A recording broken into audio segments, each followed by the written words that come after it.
Alors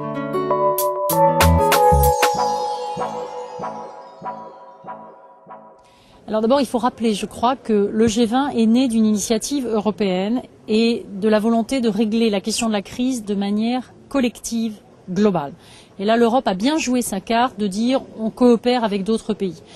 Simplement, maintenant, c'est compliqué parce que pour traduire des principes dans des règles qui s'appliquent aux banques, qui s'appliquent aux services financiers, il y a un gros travail qui notamment va être fait dans le Parlement. Et le danger pour l'Europe, c'est éventuellement si les États qui sont au G20, comme la France, l'Allemagne et l'Italie, essayent d'exister en tant qu'État et que l'Europe en tant que telle disparaît. L'Europe est représentée par la Commission, par le pays qui exerce la présidence. Voilà. Donc il y a un enjeu de fond, c'est d'arriver à avoir les bonnes règles. Et puis il y a un autre enjeu qui est d'arriver à rester unis comme Européens. Vous savez, on n'a jamais une position commune ou un désaccord complet. Il y a beaucoup de dossiers. Il y a la question des paradis fiscaux, il y a la question du contrôle des banques, il y a la question des capitaux qu'on oblige les banques à avoir, il y a la relance à proprement parler, il y a le commerce mondial. Donc sur tous ces sujets, il y aura plus ou moins d'accords.